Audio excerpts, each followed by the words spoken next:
d'étoiles fait plus que nous offrir un tableau magnifique. Elle constitue un vaste échantillon d'objets stellaires. Grâce aux constellations, nous avons obtenu de nombreuses informations sur notre galaxie et l'univers qui l'entoure. Avant d'avoir des instruments de navigation hyper sophistiqués, des GPS et même des compas, nous avions les étoiles. Telles des bornes sur notre route, elles nous permettaient de nous repérer. Elles nous indiquaient la direction et la distance à parcourir. Sur Terre, quand on veut indiquer où se trouve un objet, on donne ses coordonnées, sa latitude et sa longitude. Qu'est-ce que cela signifie? La latitude mesure la distance entre un point donné et les pôles nord et sud. Et la longitude est la distance d'est en ouest. De la même manière, nous avons un système de coordonnées célestes. Mais ces coordonnées ne sont pas appelées latitude et longitude. Elles sont appelées déclinaison et ascension droite. Il s'agit de l'extension de la latitude et de la longitude terrestre projetées dans le ciel. Autrefois, les navigateurs se servaient de cette carte imaginaire pour localiser les étoiles et s'orienter lorsqu'ils étaient en mer. Cette carte n'a rien de précis, mais elle nous permet de nous rappeler ce que pouvait être autrefois la traversée de mers hostiles. Le sextant permettait aux navigateurs de se fier à certaines étoiles, comme l'étoile polaire, pour décider de leur route. Voici un sextant. On utilise cet instrument dans la navigation astronomique. Une fois que le corps céleste atteint son point le plus bas sur l'horizon, on en note la position. Grâce à l'heure et aux chiffres visibles sur le sextant, nous pouvons déterminer notre position en mer. De nos jours, la navigation se sert d'objets mis au point par les hommes, les satellites. Grâce à eux et aux positions que nous indiquent nos GPS, nous sommes capables de connaître instantanément la position d'un navire à quelques mètres près, où que l'on soit dans le monde. Maintenant que les GPS ont remplacé les sextants, les coordonnées célestes sont plus importantes pour les astronomes que pour les marins. Et même si l'ancien système donne une idée de l'endroit où pointer un télescope, il comporte bien des lacunes. Il part du principe que toutes les étoiles sont à la même distance de la Terre, ce qui est faux. La nuit, lorsque l'on regarde les étoiles, elles semblent être toutes à la même distance de la Terre, comme si elles étaient toutes sur le même plan. Il se passe la même chose quand on regarde de loin une ville comme Chicago.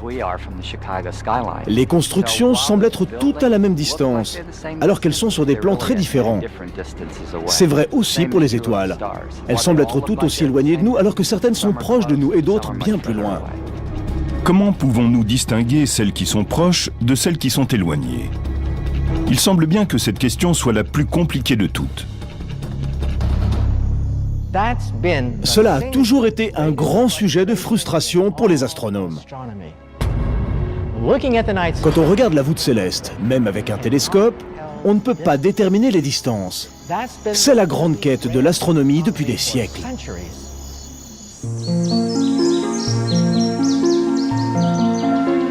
Nous sommes dans la forêt nationale, près de Los Angeles. J'ai avec moi une carte destinée aux randonneurs, car j'aimerais faire une balade. Je pourrais aller par exemple jusqu'aux chutes de Switzer, qui ne semblent pas très loin sur ma carte, à 1,5 km environ.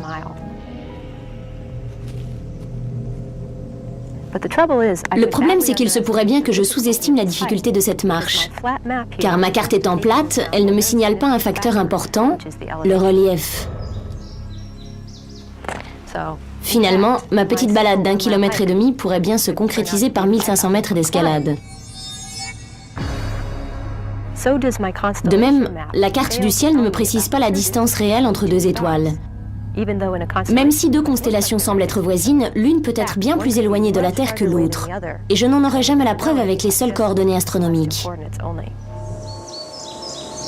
Comme les randonneurs dans les bois, les astronomes ont besoin d'indices qui leur permettent d'évaluer les distances dans notre vaste univers.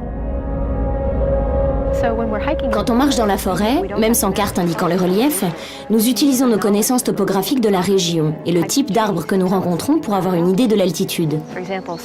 Certaines végétations préfèrent les basses altitudes, tandis que d'autres préfèrent les hauteurs. De la même manière, les astronomes se réfèrent à certaines étoiles qui leur sont familières pour évaluer les distances. Le premier auxiliaire de l'astronome est la parallaxe. C'est un phénomène que nous utilisons quotidiennement pour voir le monde en 3 dimensions.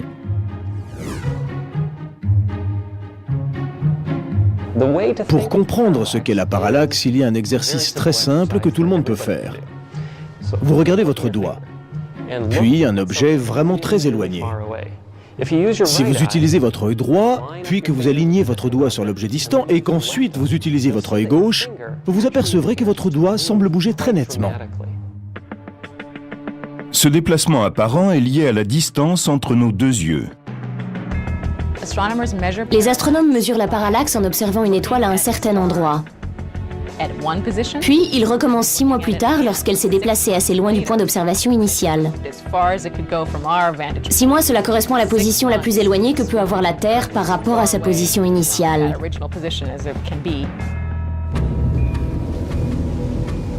Plus l'étoile est près, plus la parallaxe est importante. Mais les étoiles ne sont jamais vraiment très proches. Même l'angle de parallaxe de l'étoile la plus éloignée de la Terre, Proxima du Centaure, est difficile à mesurer. Il fait moins d'1 seconde d'arc. Qu'est-ce que cela représente? Il y a 360 degrés dans un cercle et dans chaque degré, 60 minutes d'arc. Puis dans chaque minute d'arc, 60 secondes. Proxima du Centaure a un angle de parallaxe de 0,7 secondes d'arc. C'est minuscule. Pour mesurer la distance d'étoiles plus lointaines, les astronomes comptent sur un indicateur familier, un peu comme font les gardes-côtes avec les phares.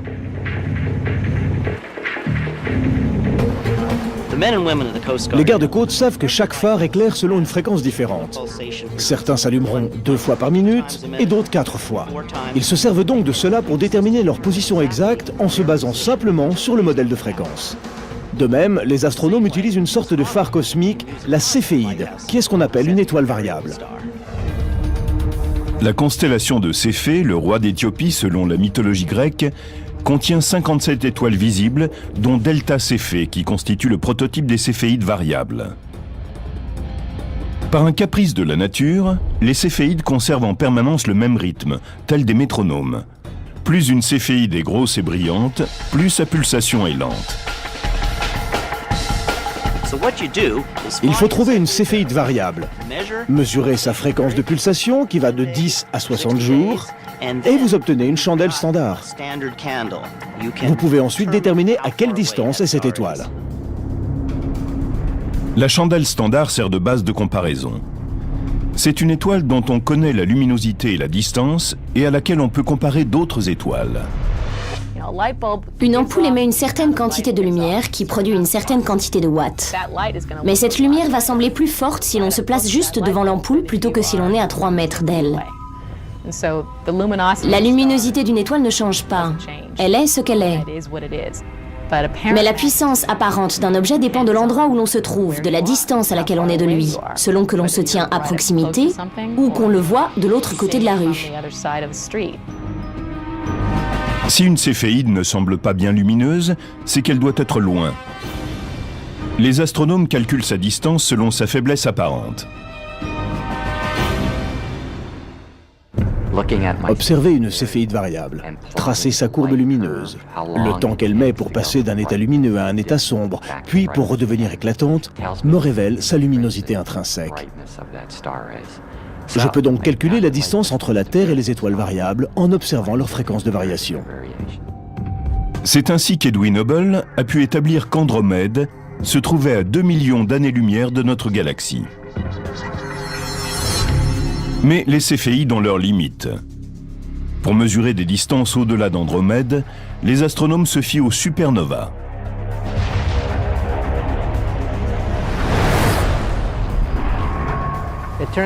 Il se trouve que les supernovas peuvent aussi entrer dans la catégorie des chandelles standards. Les supernovas de type 1A sont toutes semblables dans l'univers et nous savons les mesurer. C'est ainsi que l'on arrive à déterminer des distances en remontant jusqu'au Big Bang et aux confins de l'univers. En étudiant le Big Bang, les scientifiques sont tout près d'apercevoir le commencement des temps. 300 000 ans après le Big Bang, même la plus familière de nos constellations a des tas de choses à nous apprendre sur le cosmos.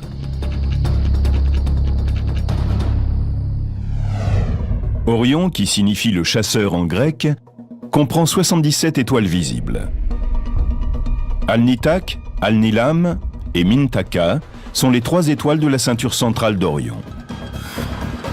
À l'époque moderne, les astronomes ont traqué Orion, car ils y découvraient une foule d'objets surprenants.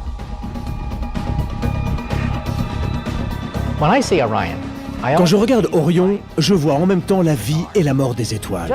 Juste au-dessous de sa ceinture, il y a une petite traînée qu'on appelle la nébuleuse d'Orion. C'est une nurserie pour bébés étoiles. On peut même l'apercevoir à l'œil nu. Orion comprend aussi 2 véritables joyaux stellaires. Si on regarde vers l'épaule gauche d'Orion, on peut voir une supergéante rouge, Bételgeuse. Et si on regarde juste en bas vers une étoile qui serait comme le pied de la jambe gauche d'Orion, on aperçoit une supergéante bleue, Rigel. Bételgeuse, comme toute supergéante rouge, est une étoile en fin de vie. Une supergéante rouge est en fait une étoile qui est un peu plus froide que le Soleil, mais aussi beaucoup plus grande. Bételgeuse est 14 fois plus grande que le Soleil. Lorsqu'elle n'aura plus de carburant nucléaire, elle deviendra instable et implosera en une colossale supernova. Cela peut arriver à tout moment. Au moment où elle explosera, elle éclairera entièrement la voûte céleste. Le phénomène sera même visible pendant la journée. Peut-être même a-t-elle déjà explosé. Elle est à 427 années-lumière de la Terre, ce qui veut dire qu'elle peut s'être désintégrée, mais que sa lumière n'a pas encore eu le temps de nous parvenir. Cette supernova attirera d'autant plus notre attention que ce phénomène intrigue les humains depuis des milliers d'années. Les Égyptiens consultaient les cieux pour savoir quand ils devaient faire leurs plantations et leurs récoltes. Chaque étoile avait une signification sacrée. Sirius, par exemple, dans la constellation du Grand Chien, était appelée l'étoile d'Isis. L'apparition de Sirius avant l'aurore au cours du solstice d'été annonçait la crue annuelle du Nil.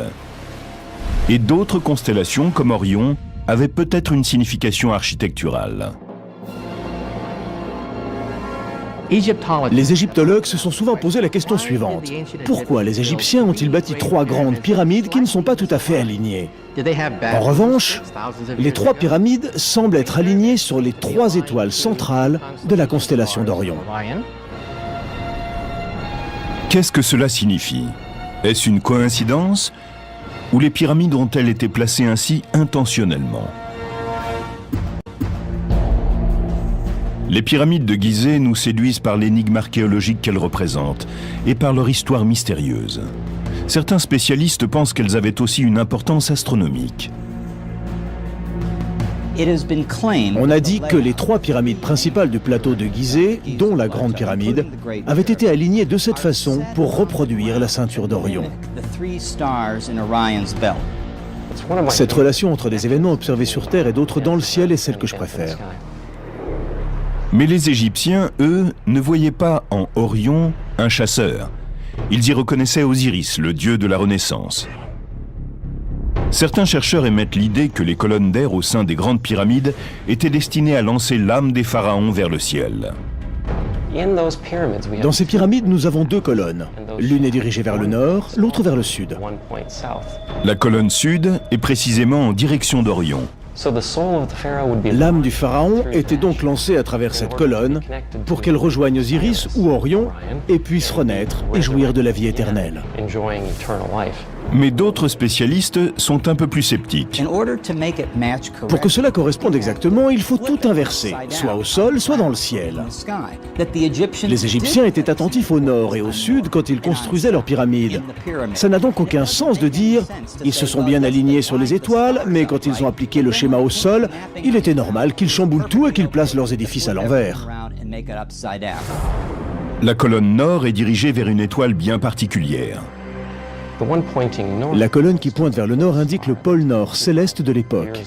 Entre 2000 et 3000 ans avant Jésus-Christ, c'est Thuban qui était l'étoile polaire.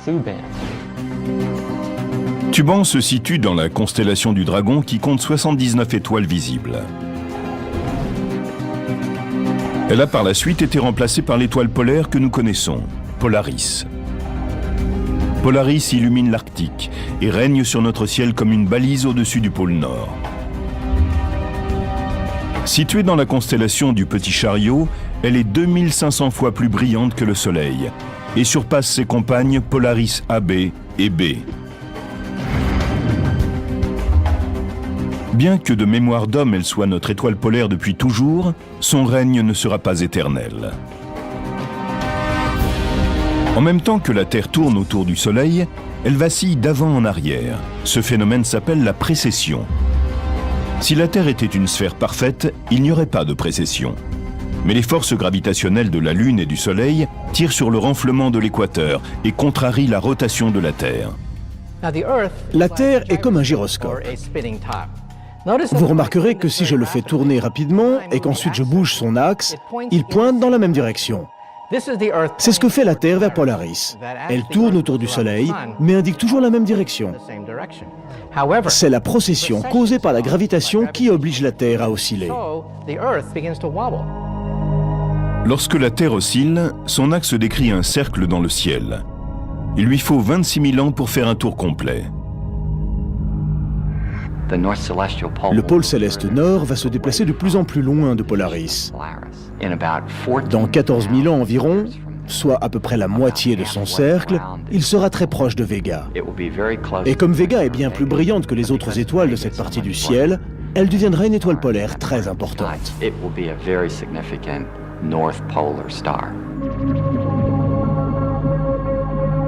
Dans 26 000 ans, l'axe de la Terre aura fait un tour complet et il pointera dans la même direction qu'aujourd'hui. Polaris reprendra le dessus sur Vega et par là même son titre d'étoile polaire.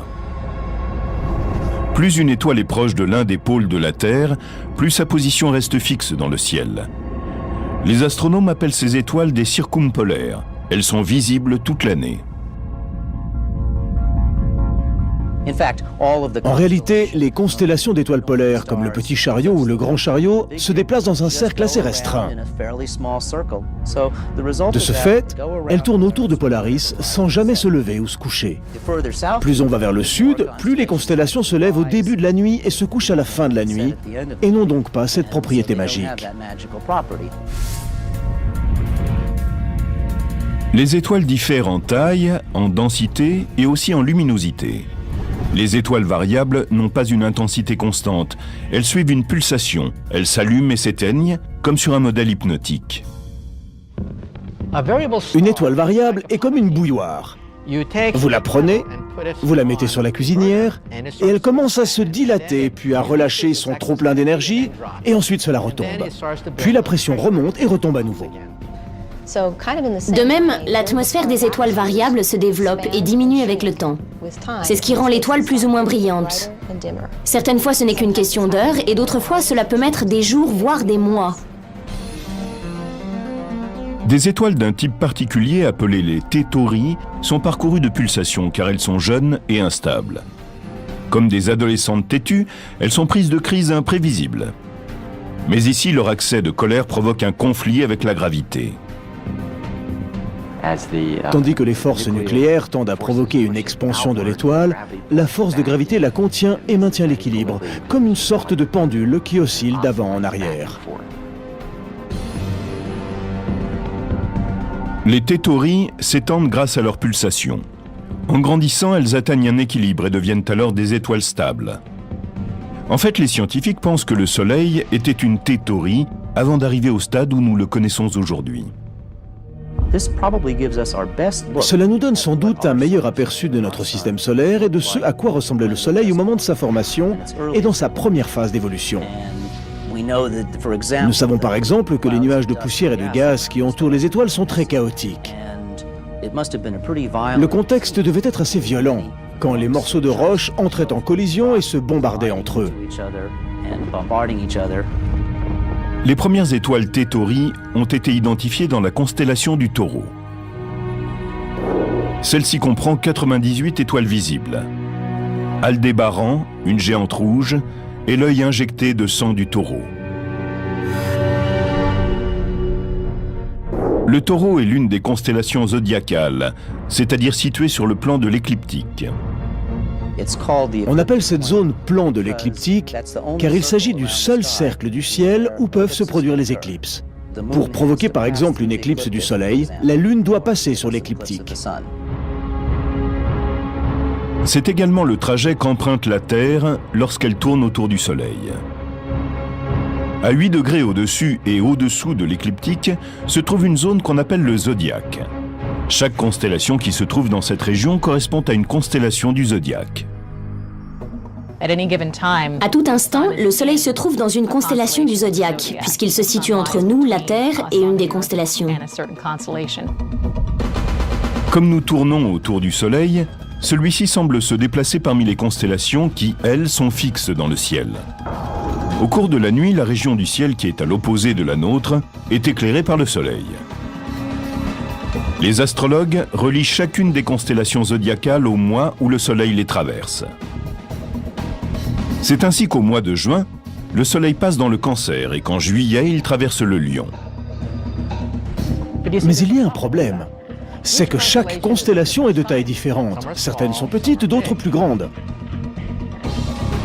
Le Soleil met 7 jours à traverser le Scorpion, qui est la plus petite constellation, et 44 jours avant de quitter la Vierge, qui est la plus grande. Il est donc impossible de diviser l'année en 12 parties égales qui correspondraient à 12 constellations de forme identique. Beaucoup de gens accordent une grande importance à la signification de leur signe zodiacal. Mais en réalité, étant donné la précession de la Terre, la constellation dans laquelle le Soleil apparaît actuellement ne correspond pas à celle dans laquelle il apparaissait il y a 20 siècles. Alors, la prochaine fois que l'on vous dit que c'est parce que vous êtes Scorpion que vous êtes compétitif, répondez « Mais au jour d'aujourd'hui, je ne suis plus du tout Scorpion ». Du banal « Quel est ton signe ?» aux prédictions, en passant par la définition des traits de caractère, les 12 signes du zodiaque ont joué un rôle non négligeable dans la culture populaire. Mais d'où viennent-ils et qui a donné leur nom aux étoiles?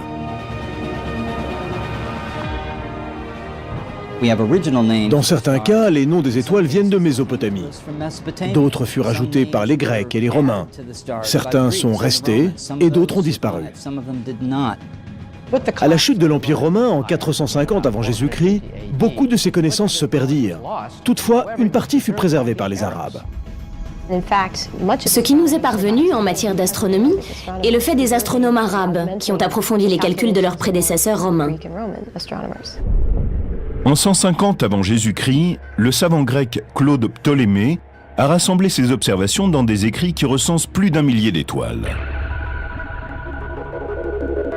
Et c'est ainsi que nous avons appris que parmi toutes les constellations qui peuplent notre ciel, il y a 12 constellations zodiacales, alors qu'en réalité, elles sont 13.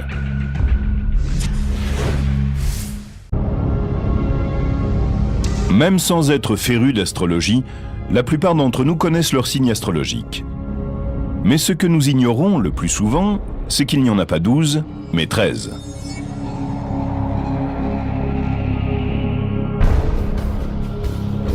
Ophiuchus, ou le Serpentaire, est ce signe oublié. Il comprend 55 étoiles visibles, et on localise sa constellation grâce à l'étoile de Barnard, connue pour posséder le mouvement propre le plus important. Blotti entre le Scorpion et le Sagittaire, Ophiuchus est écrasé par les constellations qui l'entourent. Bien qu'elle soit l'une des 48 constellations recensées par Ptolémée, certains spécialistes pensent qu'elle n'a pas été retenue parmi les signes du zodiaque pour avoir un chiffre pair, 12. Pour d'autres, c'est la précession qui aurait pu pousser Ophiuchus hors du zodiaque. Mais cela reste une énigme. Le Soleil est la seule étoile de notre univers qui n'appartienne pas à une constellation spécifique. Il est typiquement une étoile de masse moyenne sur le déclin.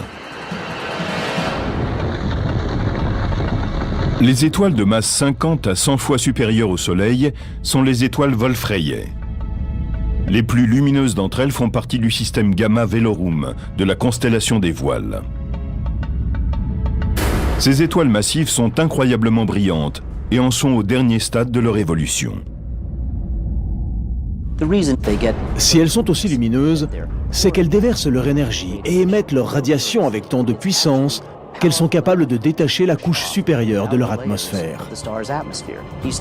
Ces étoiles s'évaporent littéralement à cause de la chaleur et des radiations qu'elles dégagent, et ne laissent derrière elles qu'un cœur central d'une chaleur extrême. Les spécialistes n'ont jamais pu observer la mort de l'une d'entre elles, mais ils supposent que les étoiles de Wolf-Rayet finissent en une gigantesque explosion de supernova, à moins qu'elles ne s'effondrent en d'énormes trous noirs. Mais avant cela, elles présentent un spectacle époustouflant lorsqu'elles dispersent leurs couches de gaz extérieures dans le milieu interstellaire. Aujourd'hui, un réseau de télescopes terrestres et spatiaux permet aux astronomes de voir n'importe quel point du ciel. Mais autrefois, les astronomes de l'hémisphère nord ne pouvaient s'apercevoir que l'hémisphère sud offrait une vision complètement différente. Dans l'hémisphère sud, l'image nocturne la plus marquante est la Voie lactée. Dans celle-ci, on a des zones qui sont plus sombres. Ce ne sont que des nuages de poussière, mais quand on les regarde de la Terre, ils paraissent sombres sur la toile de fond de la Voie lactée, très lumineuse avec toutes ces étoiles. C'est ce qu'on remarque le plus. Ces nuages sombres ressemblent à des trous dans le drap étoilé de la Voie lactée. C'est un dessin très particulier. Certaines civilisations, les Incas d'Amérique du Sud en particulier, considéraient que ces trous, ces taches noires, étaient des constellations. Ces zones denses de poussière sont considérées comme des constellations de nuages sombres. Il existe un véritable extincteur d'étoiles à la lisière sud de la galaxie. On l'appelle le sac de charbon. C'est un nuage de gaz et de poussière très dense qui bloque complètement la lumière des étoiles situées derrière lui. Aujourd'hui, le sac de charbon est situé dans la constellation de la Croix du Sud. C'est la plus petite constellation existante, puisqu'elle ne compte que 20 étoiles visibles. Les marins se fiaient à Alpha et Gamma de la constellation de la Croix du Sud pour localiser le pôle Sud, puisqu'il n'y a pas d'étoiles polaires comme Polaris dans l'hémisphère Sud. L'astronomie faisant des progrès, les scientifiques ont compris qu'il fallait utiliser les noms et les dessins des constellations. En 1922, s'est créée l'Union astronomique internationale. C'est une association non gouvernementale qui avait pour mission de diviser le ciel et de définir des limites aux objets célestes que tout le monde puisse accepter. Ces contours s'inspirèrent de celles des constellations historiques. L'Union astronomique internationale adopta la plupart des constellations désignées par Ptolémée et en ajouta afin d'inclure toutes les étoiles visibles sans que ces objets se chevauchent. Dans l'hémisphère sud, certaines ont été nommées plus récemment, quand les Européens ont enfin eu une vision claire du ciel austral. Officiellement, 88 constellations couvrent le ciel nocturne. Mais il existe d'autres petits groupes d'étoiles qui forment des figures remarquables, appelées les astérismes, comme le Petit Chariot et le Grand Chariot. Ce dernier est constitué des étoiles les plus brillantes de la constellation de la Grande Ourse. La constellation de la Grande Ourse comprend 71 étoiles visibles. Une de ces images les plus connues, qu'on appelle le Grand Chariot, se reconnaît à sa forme de casserole. Le Grand Chariot est probablement l'objet le plus facile à repérer dans le ciel, même lorsqu'on n'y connaît rien. Pour un astérisme si familier, le Grand Chariot recèle pourtant bien des surprises. La seconde étoile du manche de la casserole, Mizar, semble être un seul point de lumière. Mais lorsqu'on y regarde de plus près, on s'aperçoit qu'il s'agit en fait de 5 étoiles flamboyantes. La constellation du Cygne contient 79 étoiles visibles. Une de ces étoiles, Deneb, qui forme la queue du Cygne, est une véritable centrale thermonucléaire. 200 fois plus grande et 250 000 fois plus brillante que le Soleil, Deneb est l'une des étoiles connues les plus intrinsèquement lumineuses. C'est une supergéante blanche. Cette étoile est dans une phase d'évolution très inhabituelle. Il existe très peu d'étoiles comme celle-ci, et elle ne reste pas longtemps à ce stade de luminosité. Les supergéantes blanches sont rares, car elles représentent la transition entre une supergéante rouge et une bleue. Cette phase ne dure que quelques millions d'années. Cela peut paraître long à l'échelle humaine, mais pour une étoile, c'est moins d'1% de sa durée de vie. Malgré son nom de gracieux volatile, le Cygne porte les marques de son violent passé. Le Cygne héberge aussi un objet appelé les dentelles du Cygne. Il s'agit d'un rémanent de supernova, d'une étoile qui a littéralement explosé. Au cœur de la constellation du Cygne, on trouve un trou noir appelé Sinus X1. Cygnus X1 est un trou noir d'une masse de 8,7, c'est-à-dire de 8,7 fois la masse du Soleil, qui tourne autour d'une autre étoile. Cygnus X1 est le premier trou noir qui ait été clairement identifié. On a pu détecter Cygnus X1, non pas grâce à son trou noir, qui est très difficile à voir en raison de son obscurité, mais grâce à son action sur sa compagne, une étoile géante. Le trou noir la dévore lentement et finira probablement par l'avaler. Et lorsque cela se produira, une constellation perdra une étoile et le ciel n'offrira plus jamais la même image dans la nuit. La voûte céleste évolue constamment. Au sein de chaque constellation naissent des étoiles, pendant que d'autres sont avalées par des trous noirs. Les supernovas, les étoiles et les nébuleuses ont une chose en commun. On les reconnaît d'après la constellation dans laquelle elles se situent. Mais avant même l'invention des télescopes superpuissants qui nous permettent de mieux les voir, les constellations jouaient un rôle important. Elles apportaient aux gens des informations qu'ils n'osaient pas ignorer. C'était une question de vie ou de mort. La nuit, le ciel est comme un calendrier. C'est la toute première découverte scientifique de l'humanité, le calendrier céleste. Il y avait le lever et le coucher du soleil, les différentes phases de la lune, les apparitions et disparitions des étoiles avec les saisons. Les gens voyaient bien que le monde suivait une logique. Ils observaient l'ordre qui régnait dans le ciel et cela leur permettait de prévoir ce qui allait se produire sur Terre. C'était un instrument de survie. Quand on observe le ciel, on voit ces groupes d'étoiles qui sont reliés à des phénomènes importants. Ils poussaient l'homme à agir d'une certaine manière pour ses plantations ou pour ses récoltes.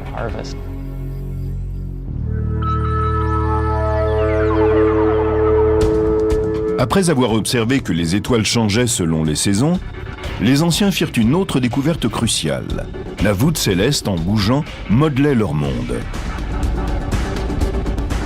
Les voyageurs qui parcouraient de longues distances vers le sud, en partant de Grèce par exemple, découvrirent des constellations différentes de celles qu'ils observaient chez eux. C'est ainsi qu'ils ont compris qu'ils se déplaçaient sur une surface courbe, ce qui change complètement la perspective.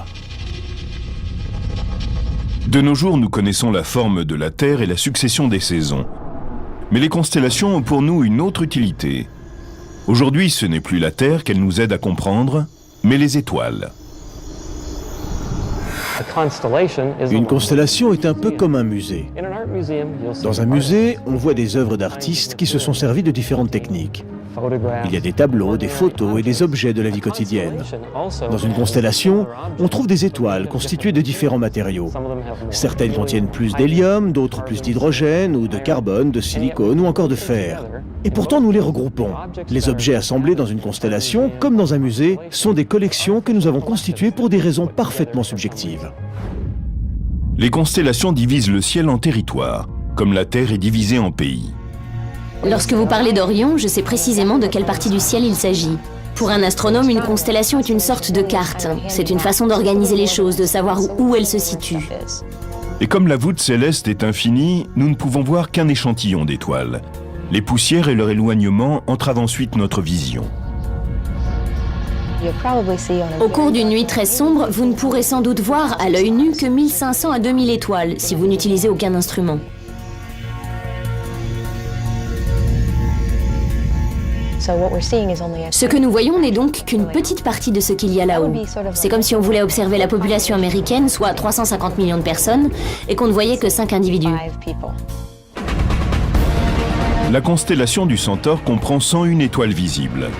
2 d'entre elles, Alpha et Beta du Centaure, sont les étoiles les plus brillantes de la voûte céleste. Alpha est l'étoile la plus proche de la Terre après le Soleil. Et si l'on observe mieux, on s'aperçoit qu'en réalité, c'est un système de 3 étoiles.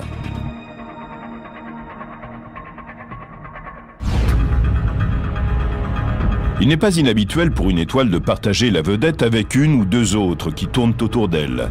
C'est même la norme. Plus de 60% des étoiles que nous observons sont en réalité des étoiles doubles, triples ou quadruples. Le Soleil est une exception. Il ne possède apparemment aucune compagne. Tandis que le Soleil voyage seul à travers l'espace, les étoiles d'Oméga du Centaure ne manquent pas de compagnie. C'est l'amas globulaire le plus lumineux que l'on puisse voir sans télescope, simplement à l'œil nu, car il s'agit d'un amas géant de plus de 10 millions d'étoiles. Oméga du Centaure est le plus grand amas de la galaxie. Ces étoiles, étroitement proches, ont toutes des orbites différentes et complexes, mais elles arrivent malgré tout à se déplacer ensemble, comme un seul groupe. Mais d'où vient cet amas? Cela reste une énigme. C'est un objet inhabituel. Bon nombre d'astronomes se demandent s'il ne s'agirait pas du centre d'une galaxie qui aurait été absorbée par la Voie lactée lors d'une collision. Il n'est pas rare que les grosses galaxies soient cannibales et dévorent de plus petites qu'elles. Oméga du Centaure pourrait être issu d'un processus de ce type.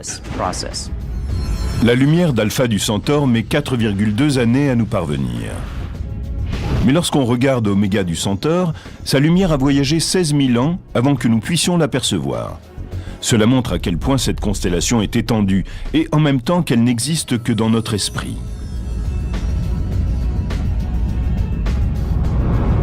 Et chaque étoile, comme toute œuvre d'art, ne demande qu'à être explorée.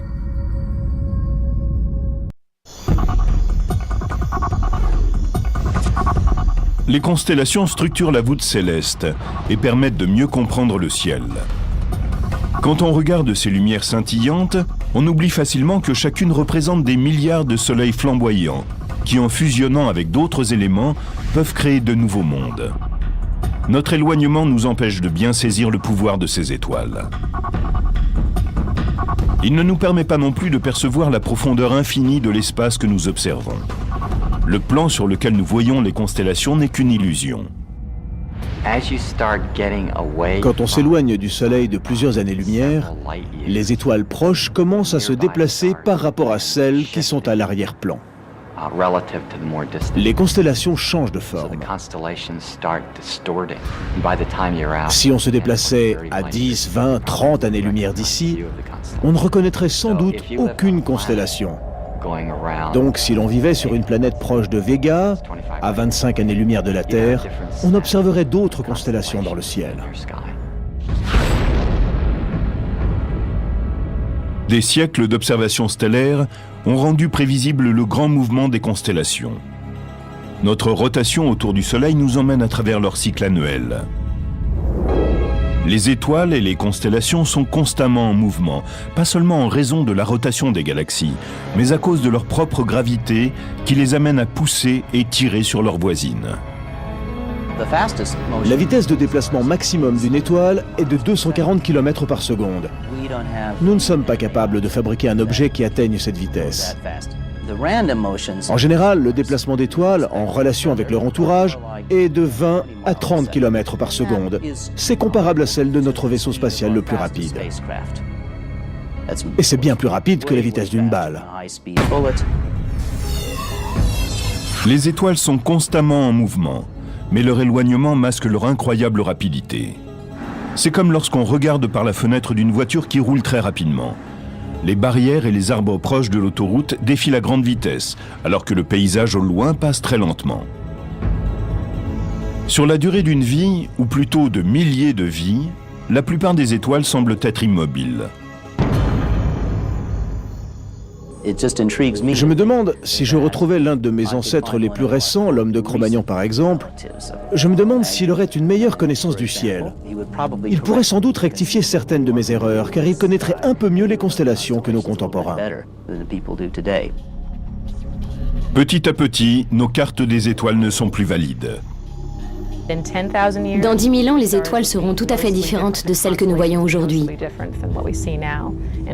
Dans 500 000 ans, on ne reconnaîtra plus rien.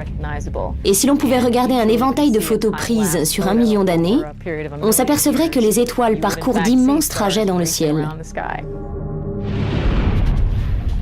Les constellations ne sont qu'une image du ciel à un instant précis, une vision aplatie de la voûte céleste.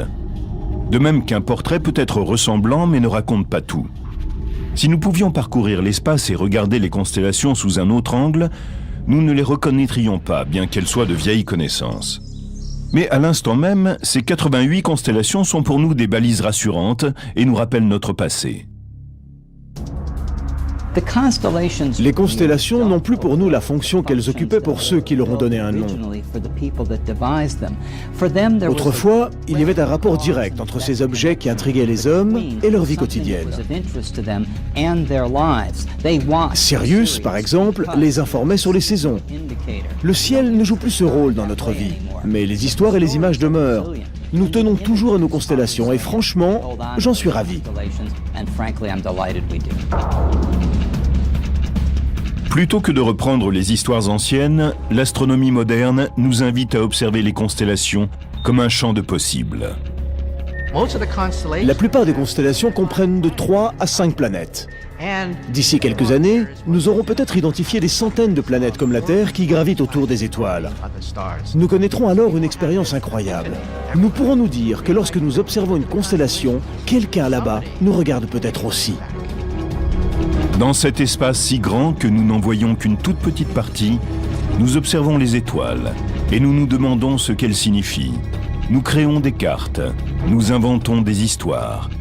Tout cela pour tenter de résoudre les mystères que recèlent les constellations.